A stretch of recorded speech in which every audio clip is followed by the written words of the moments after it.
Good morning, televiewers, and welcome to this other edition of The Brief live on My Media Prime Television. This morning on The Brief, we are receiving as guest an active member of the ruling CBDM party to talk some of the burning issues that have been raised by the newspapers in Cameroon. Today, the program is bilingual and interactive. You can always to drop us a message on our Facebook page. You go to My Media Prime Facebook page and drop us a comment regarding some of the issues that we will be discussing with our guest in the studio. Once again, bonjour Audrey et bienvenue. Good morning, Lasha Kingsley. Thank you. How are you doing this morning? I'm good, we thank God. It's Thursday. We are gradually Exactly. coming to the end of the week. The week, yeah.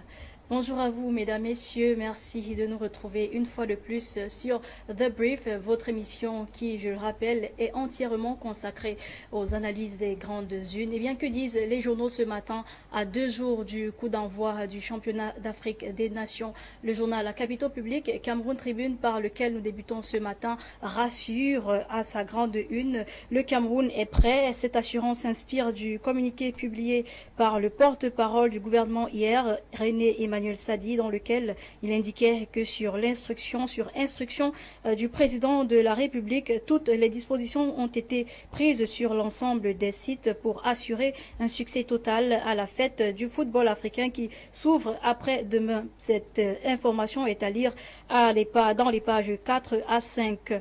Le Messager nous plonge au cœur de l'actualité politique du département du Noun dans la région de l'Ouest. Dans ses pages 2 et 3 de sa publication de ce jour, on apprend que le maire de cette ville, Tomaino Ndamjoya, supporte mal que le gouverneur de la région de l'Ouest ait tenté de l'exclure du programme de la cérémonie d'installation du nouveau préfet du Noun. Vous lisez donc la suite à la page 3. Mutation traite de la crise anglophone et propose une note de lecture du nouvel ouvrage du cardinal Christian Toumi intitulé Ma nuit en captivité. Selon notre confrère, le prélat, à travers son nouveau projet éditorial, revisite les tours et contours du conflit armé dans les régions du nord-ouest et du sud-ouest et émet l'hypothèse d'un régime militaire au Cameroun. Et on termine avec le journal bleu de Aman Mana Le Jour, alors que la délégation générale à la sûreté nationale, dans une récente communication, a fait savoir que plus de 3 millions de Camerounais étaient sans carte nationale pour des soupçons de double nationalité. Le jour de ce matin est donc allé à la rencontre du jeune qui explique comment il a eu une double nationalité. La séparation des parents du jeune homme a conduit sa mère à lui faire un autre acte de naissance, une situation qui l'empêche aujourd'hui une carte nationale d'identité. Lit-on en page 5 du journal bleu Le Jour. Le même journal, dans sa page 5, parle également des malades d'insuffisance rénale à Garoua qui ont entamé une manifestation pour exiger, n'est-ce pas, la réouverture du centre d'hémodialyse en panne depuis 3 mois. Voilà, mesdames, messieurs, pour les tabloïds en langue française. Place aux tabloïds en langue anglaise avec toi, Lasha Kingsley. Thank you, Audrey. This morning we starts with the Sun newspaper. The Sun newspaper, which focuses on insecurity, COVID-19 in the country ahead of Shan 2021. According to the paper, escalation of violence in the northwest and southwest regions and a lingering COVID-19 loom over the African Nations Championship built for January 16 to February 7 rather in Yaoundé, Douala and Limbe. But government also reassure the security of those who will be coming into the country, according to the Sun newspaper. On to the Guardian Post. The Guardian Post this morning says pressure mounts on France to table Anglophone crisis at the United Nations Security Council. France has come under renewed pressure from within and out of the country to table the Anglophone crisis in the northwest and southwest regions of Cameroon, according to the paper, at the United Nations Security Council. France, it should be recalled, is one of the members of the permanent member of the UN Security Council and a very long-term partner of Cameroon as we are told by the paper, and also custom unveils new custom measures, or government unveils new custom measures to sustain economic growth in the country. Still talking about the armed conflict in the northwest and southwest regions of Cameroon, Human Rights Watch nails government and separatists once again. The atrocities which are being committed in the northwest and southwest regions of the country have been blamed on both parties, talking about the military and separatists who are fighting over there in the northwest and southwest regions of Cameroon. And on to the post-weekender. The post-weekender this morning focuses on the budget for 2021. The paper says Finance Minister of Cameroon, Louis-Paul Mutaze, recently on the 2021 state budget set out or outlines priorities of the budget and reinforcement of health system against COVID-19, ensuring security, reconstruction in the crisis-hit regions of Cameroon. That's the northwest, southwest, far north region, as well as the east region of the country. Also, the organization of CHAN 2021 and AFCON 2022 is also the priority of the government of Cameroon in the budget this year. Also, the acceleration of the decentralization process and relaunching of production machinery through local transformation in the country. We leave the post-weekender. We are ending with the Horizon. The Horizon this morning dedicates its front page to the new book launched by His Eminence Christian Cardinal Ntumi recently, and the paper says that Ntumi now inclined to army takeover in Cameroon. In the new book, the prelate says it could be the lesser of the two evils. The two evils he's referring to in Cameroon, talking about the government of Cameroon and the Ambazonia fighters over there in the northwest and southwest region of the country, as the current situation where violence now is the order of the day. So His Eminence narrated his days in captivity, in Ambazonia captivity, and is saying that the war in the northwest and southwest region of Cameroon has long due. So he's now proposing that a military takeover or a military regime in the country is the best option as at now. We are back in the studio and we are welcoming our guests of the CBDN ruling, the ruling CBDN party, in the person of Valerie Mandenge. Valerie Mandenge, good morning, and you're all welcome to My Media Prime Television.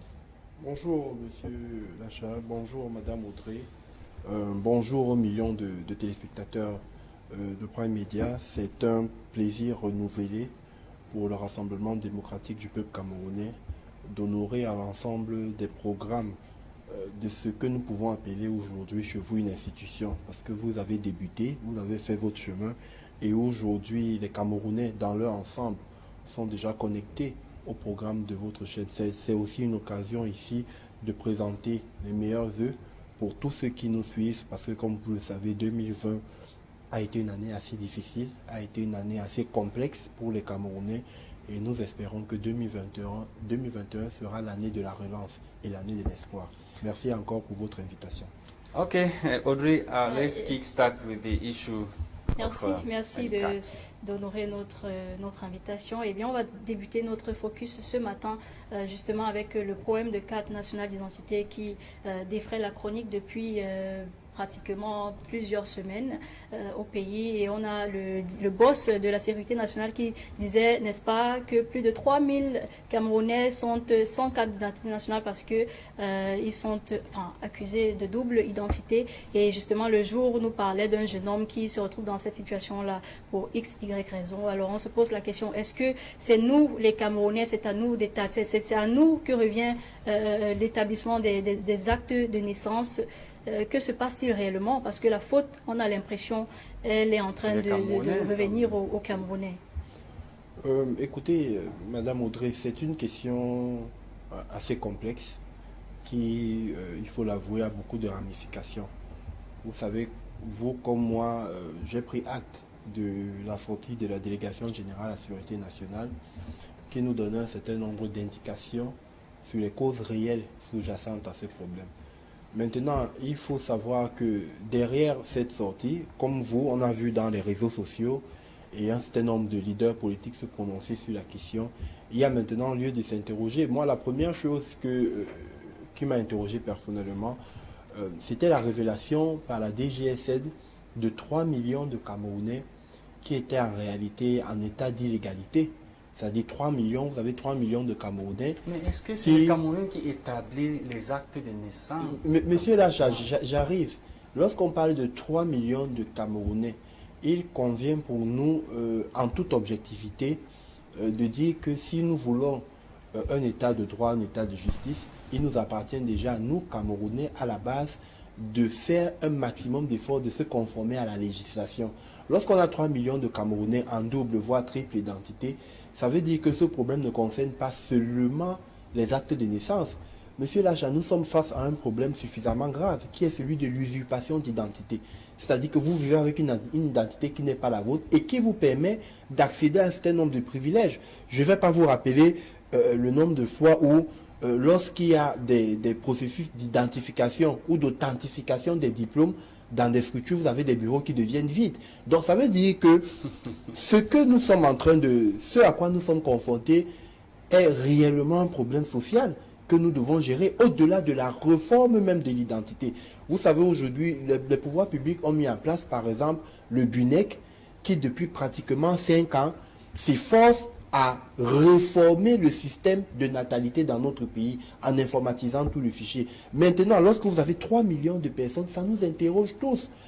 J'ai vu la une du jour, comme vous et les téléspectateurs, même si l'histoire, on n'a pas toutes les ficelles entre un enfant donc, qui s'est séparé des parents, pas fait un autre acte de naissance. Mais monsieur Lacha, au-delà de ce que je regrette qu'on appelle tolérance administrative dans notre pays, vous avez dans ce récit un flagrant délit de faux et usage de faux. C'est-à-dire que vous avez une dame qui allait refaire un autre acte de naissance. Pourtant, dans les souches de l'État, on reconnaît l'enfant comme étant identifiable et identifié sur X ou sur Y. Donc ça pose des questions qui partent de nos système devait si être le système a informatisé, accepté déjà oui. même. Biometric system was supposed to be a biometric system so that if double entries come into the machine, le système ne vous identifie que s'il a comment on appelle ça ADN, s'il a des identifiants propres à vous. Ça veut par exemple dire que si aujourd'hui, ce que moi je souhaite, que nous arrivons à une réforme où, lorsque l'enfant est né et lorsqu'on établit son premier acte de naissance, dans les délais prescrits par la loi, par exemple, qu'on ait son ADN, qu'on ait son empreinte ADN, ça permet que plus tard, si cet enfant, on revient, qu'on veut établir un acte de naissance, on sera obligé de recourir au système ADN. Donc, effectivement, le serveur va dire que non, il est déjà dans nos états de service. Or, dans le système actuel, c'est un système de déclaration. Je m'appelle ici Monsieur Valérie Mandengue. Mais si il me prenait l'envie de recourir à ce type d'usage, lorsque je repars, je dis Mandengue Valérie, ce n'est plus la même personne. Donc, on ne me reconnaît plus dans le système, même si je suis dans le système. Ce n'est plus la même personne. Donc, moi ici, j'attire votre attention, Monsieur Lacha, parce que vous savez, vous avez un rôle social. Vous avez un rôle d'éducation de masse.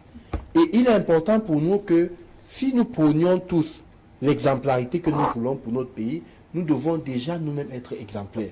Donc, il est important de sensibiliser au maximum, parce que cet enfant, en réalité, la maman de cet enfant ne sait même pas à quoi elle est en train d'exposer cet enfant. Parce que si demain cet enfant a des diplômes, par exemple, et que sa première identité refait surface, ces diplômes sont nuls et de nul effet. Donc voilà donc un Camerounais qu'on est en train de mettre en danger parce qu'on veut toujours recourir à des systèmes qui sont mafieux. Pour qui il y a corruption, il y a corrupteur et corrompu. Mais l'action telle que le jour nous la présente, c'est l'action d'une dame qui se rend coupable de cela. Donc, nous devons sensibiliser au maximum. Et au-delà maintenant de l'affaire des 3 millions qui sont en usurpation d'identité, moi j'ai été sur un autre média où j'ai dit, et justement c'est parce que nous sommes dans ce régime de, entre guillemets, tolérance administrative. Voilà 3 millions de Camerounais qui en réalité doivent être poursuivis au pénal. Voilà 3 millions de Camerounais. Si on reste figé, si on reste factuel, voilà 3 millions de Camerounais qui, en principe, maintenant, ce que nous demandons tous, et je remercie la DGSN, dans son point de presse, d'avoir évoqué cela, c'est que les réformes qui sont entreprises actuellement au niveau de la carte nationale d'identité s'accélèrent. Parce qu'ils ont aussi reconnu qu'il y a eu, entre la passation, vous savez que c'est une autre institution qui gère désormais l'établissement et la production. Données des Camerounais, on donne ça aux mains des étrangers. They Non. take our identities, our information and hand Non. to foreigners. Il reste, Does it mean that we cannot, your government is incompetent to manage non, ce n'est the pas ça. identification system? Ce n'est pas dans cet angle que vous devez voir cette question. La question de la nationalité est une question de souveraineté. C'est-à-dire que même lorsque l'État du Cameroun co-contracte avec un prestataire dans le cadre d'un certain nombre de services, il reste que cela reste du domaine de la souveraineté de l'État du Cameroun. Ça veut dire que les fichiers et tout ce qui comporte cet état de choses sont contrôlés par l'État du Cameroun. Maintenant, lorsque nous changeons de partenaire dans le cadre contractuel qui est celui qui est là actuellement, il y a le transfert des données, le transfert des fichiers. Mais si nous avons déjà dans l'ancien fichier comment on appelle ça, des doublons ou des triplons, si on peut le dire ainsi, il appartient donc au nouveau prestataire qui arrive avec une technologie beaucoup plus avancée de commencer déjà à... Parce qu'il faut d'abord faire le nettoyage du fichier actuel avant de passer à celui qui suit. Qui est entre les gens qui ont le triple, double, qui est authentique parmi les diplômes ou les Il y a monsieur, il y a des institutions et il y a des personnes qui sont formées dans ce pays pour cela. Laissons même ce côté-là. On parle de 3 millions, oui, ça c'est vrai qu'ils ont été accusés de double identité et tout ça là, mais on parle par rapport à ceux qui sont innocents, ceux qui n'ont pas ce problème-là de double nationalité et consorts. Écoutez, dans le même rapport que nous a produit la DGSN, déjà moi je vais vous dire, à titre personnel, je ne pense pas être un super Camerounais. Moi, je n'ai pas eu le problème de carte nationale d'identité. C'est-à-dire que chaque fois que je l'ai fait, j'ai eu une prorogation. J'avais eu une prorogation de mon récipicé.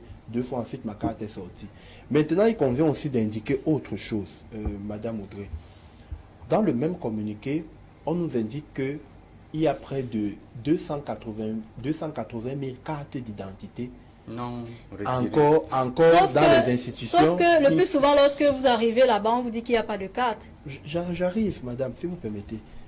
Seulement au niveau de Bonanjo, il y a actuellement près de 23 000 cartes nationales d'identité en souffrance.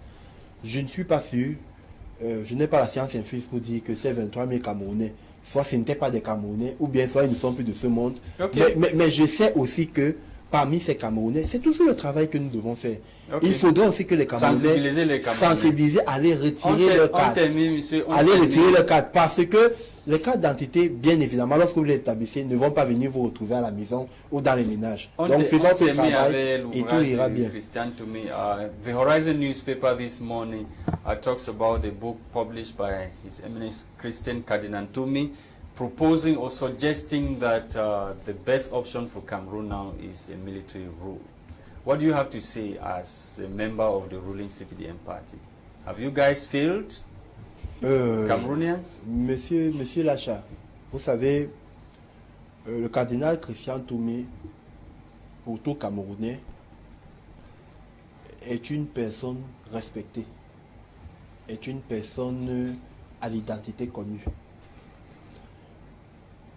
Lorsque je finis de le dire, il convient d'indiquer que personnellement, j'ai été un peu surpris, pas par cette sortie, mais par la publication de cet ouvrage.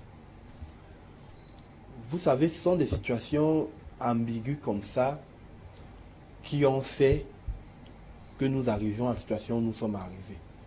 Parce que la guerre, le sang, les atrocités qui sont vécues dans le nord-ouest et le sud-ouest. Mais pour connaître la région, parce que j'ai des liens de filiation de sang à la région du sud-ouest, je peux dire beaucoup plus le sud-ouest. Oui. où on a eu à perdre des chefs traditionnels, où on a eu à vivre des atrocités. Et au nom de toutes ces victimes, je pense qu'un temps soit peu, lorsque nous faisons des sorties, nous devons être suffisamment lucides et suffisamment droits envers nous-mêmes, parce que c'est suffisamment grave ce que nous vivons. Vous savez, lorsque vous étiez en train de faire la revue de presse, vous avez parlé de séparatistes. Moi, personnellement, dans le lexique qui est le mien, je n'ai jamais appelé ces maquisards séparatistes. Ils sont les Camerounais. Tu les Il n'y a pas de lien entre le séparatisme et la décapitation de Florence Ayafo.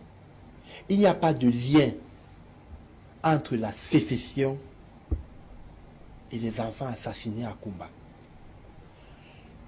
Il vous souvient, il y a 2 ans, on avait eu une image qui avait été assez loquace.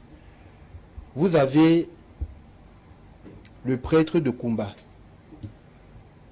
qui était en train de prier pour le retour de la paix. Dans le même temps, vous avez l'évêque de Kumbo qui est en train de bénir des Amazoniens.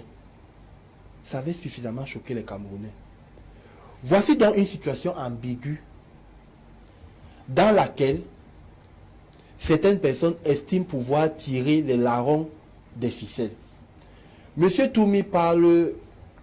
Mais il a dit il parle de... the killings they are too much. Il parle de son escapade. Qui a déjà interrogé les Camerounais? Parce que nous avons vu les vidéos qui avaient circulé. On n'avait pas l'air de voir quelqu'un en captivité. On avait plutôt l'air de voir quelqu'un qui discutait, Mais son âge qui quand même. qui discutait avec Quand même ses son enfants. âge. Maintenant, je vais dire ceci, monsieur Lacha.